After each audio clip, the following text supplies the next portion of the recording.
Assalamualaikum warahmatullahi wabarakatuh.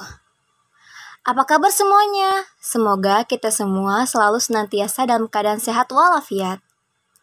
Teman-teman, kami dari kelompok 10 akan menjelaskan atau mempresentasikan tentang pengawasan audit lembaga keuangan syariah. Nah, sebelumnya perkenalkan nama saya Selvi Melasari sebagai moderator sekaligus pemateri. Dan kedua rekan saya yang pertama Suci Rahmah sebagai pemateri, dan Syifa Tiffany sebagai pemateri. Nah, untuk materi yang awal akan saya jelaskan ya. Mohon simak teman-teman. Nah, materi pertama ada definisi pengawasan lembaga syariah. Pengawasan adalah semua aktivitas yang dilaksanakan oleh pihak manajer dalam upaya memastikan bahwa hasil aktual sesuai dengan hasil yang direncanakan.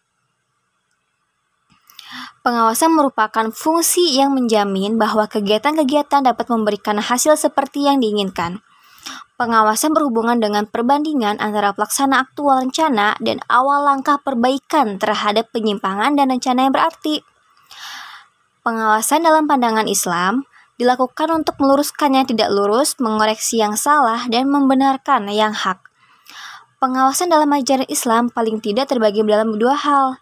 Yang pertama, kontrol yang berasal dari diri sendiri yang bersumber dari tauhid dan keimanan kepada Allah Subhanahu wa Ta'ala. Yang kedua, sistem pengawasan tersebut juga dilakukan dari luar diri sendiri. Bisa berasal dari pimpinan yang menyangkut tugas yang didelegasikan, kesesuaian penyelesaian dan perencanaannya, dan lain-lain. Pembinaan dan pengawasan bank dilakukan oleh Bank Indonesia.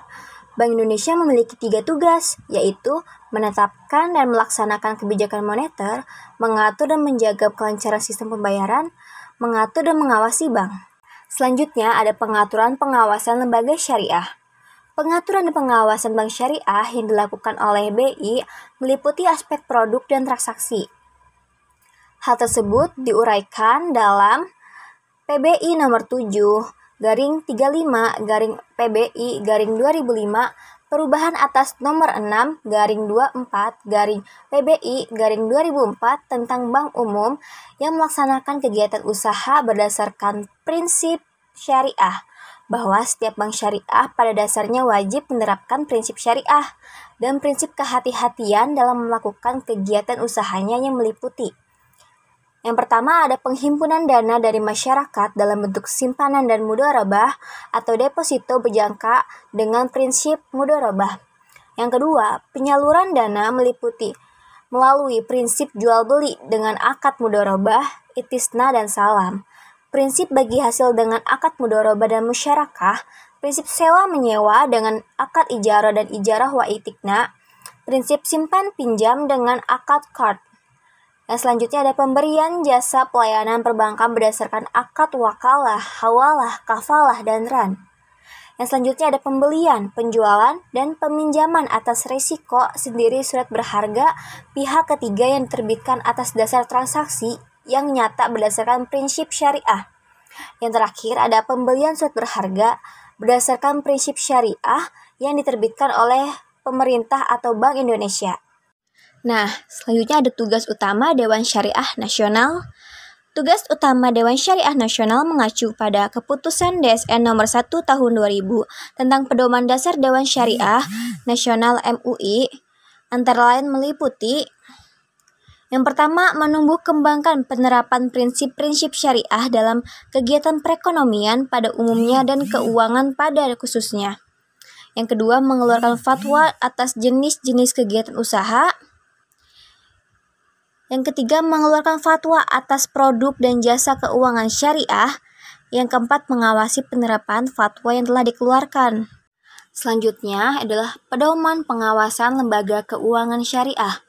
Pedoman pengawasan ataupun tata cara penyampaian laporan hasil pengawasan diatur dalam Surat Edaran nomor 8/19/DPBS tanggal 24 Agustus 2006 perihal tata cara pelaporan hasil pengawasan bagi DPS. Laporan hasil pengawasan memuat beberapa hal. Yang pertama, hasil pengawasan atas kesesuaian kegiatan operasional bank terhadap fatwa yang dikeluarkan oleh DSN MUI. Yang kedua, opini syariah atas pedoman operasional dan produk yang dikeluarkan oleh bank. Yang ketiga, hasil kajian atas produk dan jasa baru yang belum ada fatwa untuk dimintakan fatwa kepada DSN MUI. Yang terakhir, opini syariah atas pelaksanaan operasional bank secara keseluruhan dalam laporan publikasi bank. Baik, materi selanjutnya adalah kerangka audit syariah. Yang pertama ada kerangka kerja audit syariah. Kegiatan audit di bank syariah terdiri 3 komponen, yaitu yang pertama ada audit internal yang dilakukan oleh auditor internal bank syariah yang sesuai dengan standar akuntansi yang berlaku dan tidak ada salah saji yang bersifat material. Yang kedua ada audit internal yang dilakukan oleh auditor dari pihak luar bank syariah seperti BI atau akuntan publik yang tugasnya menguji kembali kekurangannya dari hasil audit internal. Dan yang terakhir adalah audit syariah yang dilakukan oleh auditor bersertifikasi SAS yang bertugas untuk memastikan bahwa produk dan transaksi bank syariah telah sesuai dengan prinsip dan aturan syariah. Yang kedua ada landasan pelaksanaan audit syariah. Landasan syariah dari pelaksanaan audit adalah Al-Quran Surat Al-Hujarat ayat 6 yang artinya, "Wahai orang-orang yang beriman, jika seseorang yang fasik datang kepada pembaca suatu berita, maka telitilah kebenarannya agar kamu tidak mencelakakan suatu kaum karena kebodohan atau kecerobohan yang akhirnya kamu menyesali perbuatan itu." Tabayun artinya memeriksa dengan teliti agar semua informasi akurat dan memiliki kebenaran yang dapat dipertanggungjawabkan. Selanjutnya ada tujuan audit. Tujuan audit syariah adalah memastikan kesesuaian seluruh operasional bank dengan prinsip dan aturan syariah yang digunakan sebagai pedoman bagi manajemen dalam mengoperasikan bank syariah. Di sini ada hal-hal yang terdapat pada audit syariah. Yang pertama ada pengungkapan kewajaran penyajian laporan keuangan dan unsur kepatuhan syariah. Yang kedua ada pemeriksaan akunting dalam aspek produk baik sumber dana maupun pembiayaan. Yang ketiga ada pemeriksaan distribusi profit. Yang keempat ada pengakuan pendapatan cash basis secara real. Yang kelima ada pengakuan beban secara accrual basis. Dan yang keenam ada hubungan dengan bank koresponden depository, pengakuan pendapatan dengan bagi hasil.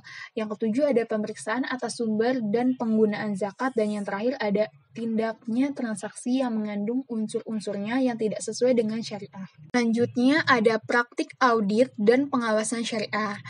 Praktik audit syariah atau auditor eksternal dalam hasil auditnya akan memberikan opini atau pendapat terutama dalam laporan keuangannya yang telah disajikan secara wajar dengan menggunakan prinsip dan standar akuntansi yang diterima secara umum. Ada praktik pengawasan syariah. Penelitian yang dilakukan oleh Garas dan Pierce tahun 2010 menyebutkan bahwa pengawasan syariah merupakan komponen penting dari struktur tata kelola lembaga keuangan syariah. Masuknya Dewan Pengawasan Syariah ke dalam struktur tata kelola internal lembaga tidak diragukan lagi, mengingat kebutuhan akan pengawasan syariah yang komprehensif sangat penting untuk mempromosikan industri pengembangan dan di mata masyarakat muslim dunia. Tujuannya ada pengawasan syariah adalah memastikan IFI menjalankan aktivitasnya sesuai dengan prinsip-prinsip syariah. Materi adalah standar auditing AAOIFI dan tahap audit di lembaga keuangan syariah. Ini ada standar auditing AAOIFI. Standar auditing AAOIFI ini dibagi menjadi 5. Yang pertama ada tujuan dan prinsip, yang kedua laporan auditor, yang ketiga keterlibatan audit, yang keempat syariah supervisory board, dan yang kelima adalah syariah review. Yang pertama ini ada tujuan dan prinsip audit. Tujuan audit laporan keuangan yaitu memungkinkan auditor menyampaikan opini atas laporan keuangan tertentu dalam semua hal yang material dan sesuai dengan aturan dan prinsip Islam.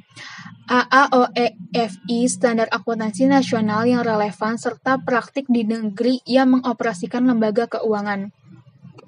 Adapun prinsip etika profesi meliputi kebenaran, integritas, dapat dipercaya, keadilan dan kewajaran, kejujuran, independen, objektivitas, kemampuan profesional, bekerja dengan hati-hati, menjaga kerahasiaan perilaku profesional, dan menguasai standar teknis. Yang kedua ada laporan auditor.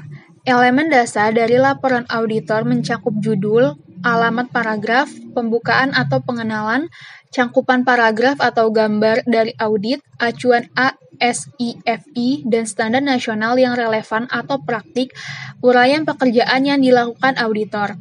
Paragraf opini berisi laporan keuangan, tanggal laporan, alamat auditor, dan tanda tangan auditor. Laporan auditor harus menggambarkan yang pertama ada pengujian pada sebuah uji dasar, bukti yang mendukung sejumlah laporan keuangan dan pengungkapan. Yang kedua ada penilaian atau penaksiran prinsip akuntansi yang digunakan dalam persiapan laporan keuangan. Yang ketiga ada penilaian perkiraan signifikan yang dibuat oleh manajemen dalam persiapan laporan keuangan. Yang keempat ada pengevaluasian presentasi laporan keuangan secara keseluruhan. Yang ketiga ada keterlibatan audit. Auditor dan klien harus menyetujui ketentuan perjanjian. Istilah setuju perlu disampaikan dalam surat penugasan audit sesuai kontrak. Isi dasar surat perjanjian adalah dokumen, surat penunjukan, dan penegasan tanggung jawab auditor untuk klien dan bentuk setiap laporan yang akan diberikan oleh auditor. Yang keempat ada Syariah Supervisory Board, berisi penunjukan, komposisi, dan laporan Dewan Pengawasan Syariah. Dan yang terakhir ada Syariah Review. Syariah Review merupakan pengujian yang luas dari kepatuhan syariah sebuah LKS dalam seluruh kegiatannya. Pengujian ini meliputi penunjukan, persetujuan, kebijakan, produk, transaksi, memorandum atau surat peringatan, dan anggaran dasar dari perserikatan, laporan keuangan, laporan khususnya audit internal dan pengawasan bank sentral, dan sirkulasi, dan lain-lain. Tujuan Syariah Review sendiri adalah memastikan bahwa seluruh aktivitas yang diselenggarakan dalam lembaga keuangan syariah tidak bertentangan dengan syariah. Dewan Pengawasan Syariah bertanggung jawab untuk membuat dan mengungkapkan sebuah opini dari suatu lembaga keuangan syariah terhadap kepatuhannya pada syariah. Yang kedua ada tahap audit syariah. Tahap audit syariah memiliki dua. Yang pertama ada perencanaan dan yang kedua ada pengujian. Perencanaan audit harus disusun dengan mempertimbangkan risiko yang dihadapi organisasi yang akan diauditnya. Dalam hal ini, auditor internal harus memanfaatkan output dari hasil penilaian risiko dalam perancangan program audit. Oleh karena itu, audit harus memahami proses dan alat yang digunakan dalam penilaian risiko. Yang kedua ini ada pengujian. Dalam menyusun rencana audit secara menyeluruh, auditor memiliki 5 jenis pengujian yang dapat digunakan untuk menentukan apakah laporan keuangan disajikan dengan layak. Yang pertama ini ada prosedur pemahaman atas pengendalian internal. Yang kedua ada pengujian pengendalian. Yang ketiga ada pengujian substantif. Dan yang keempat ada prosedur analitis. Dan yang terakhir itu ada pengujian terperinci atas saldo. Selanjutnya yaitu metode dalam perencanaan audit. Secara umum, rencana audit disusun setelah audit ditetapkan. Audit adalah entitas organisasi atau bagian atau unit organisasi atau operasi dalam program termasuk proses, aktiva, dan kondisi tertentu yang diaudit. Penyelesaian audit dapat dilakukan dengan 3 metode. Yang pertama, systematic selection. Bagian audit internal menyusun jadwal audit tahunan yang berkenan dengan audit yang diperkirakan akan dilaksanakan. Yang kedua, ad hoc audit. Metode ini digunakan dengan mempertimbangkan bahwa operasi tidak selalu berjalan tepat seperti yang direncanakan. Yang ketiga, audit request. Beberapa manajer merasa bahwa mereka memerlukan input dari auditor internal untuk mengevaluasi kelayakan dan keefektifan pengendalian internal secara pengaruhnya terhadap operasi yang berada di bawah supervisinya. Yang terakhir yaitu kegiatan dalam perencanaan audit.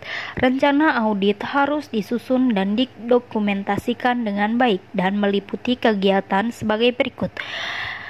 1. Penetapan tujuan dan ruang lingkup audit. Tujuan fungsi audit internal adalah membantu manajemen dalam mencapai akuntabilitasnya dan memberikan solusi alternatif untuk memperbaiki pengendalian manajemen. Secara individual, tujuan audit internal dapat diklarifikasikan berdasarkan 3 kategori aktivasi audit. Yang kedua, review atas file audit dengan cara mempelajari kembali laporan dan informasi dari file audit yang telah dilakukan sebelumnya.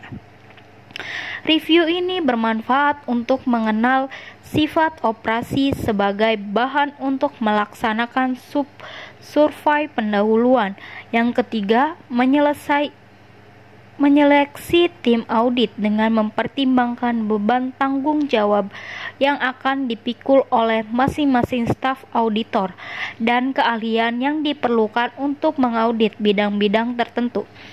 Yang keempat, komunikasi pendahuluan dengan audit dan pihak lain yang berkepentingan dilakukan untuk mengkomunikasikan hal-hal yang berkenan dengan pekerjaan yang akan dilakukan, mengkomodasikan akses terhadap fasilitas, catatan, dan personal, serta memperoleh informasi dari audit atau pihak lain yang terkait. Yang kelima, mempersiapkan program audit pendahuluan yang memuat informasi seperti saran dan tujuan, serta ruang lingkup audit. Pernyataan khusus yang harus terjawab selama audit dilaksanakan, prosedur audit yang akan digunakan, dan bukti-bukti yang akan diuji. Yang terakhir, merencanakan laporan audit untuk mengkomunikasikan hasil audit kepada pihak-pihak yang berkepentingan dalam organisasi. Mengkonsekuensinya, auditor harus mulai berpikir mengenai cara menyusun laporan, waktu pengiriman, dan pihak yang menerima laporan tersebut. Tujuannya adalah mengantisipasi detail perincian yang akan disajikan dalam laporan dan mengembangkan beberapa parameter dasar. Jenis pendapatan auditor, hasil akhir kinerja auditing. Yang pertama, pendapatan wajar tanpa pengecualian. Dengan pendapatan wajar tanpa pengecualian, auditor menyatakan bahwa laporan keuangan menyajikan secara wajar dalam semua hal yang material sesuai dengan prinsip akuntansi berterima umum di Indonesia. Laporan audit dengan pendapatan wajar tanpa pengecualian diterbitkan oleh auditor jika kondisi yang pertama, semua laporan neraca, laporan laba rugi, laporan perubahan ekuitas, dan laporan arus kas terdapat dalam laporan keuangan. Yang kedua, dalam pelaksanaan perikatan, seluruh standar umum dapat dipenuhi oleh auditor.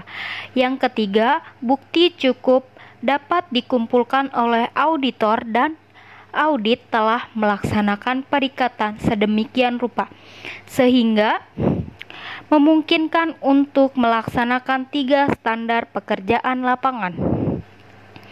Yang keempat, laporan keuangan disajikan sesuai dengan prinsip akuntansi berterima umum di Indonesia.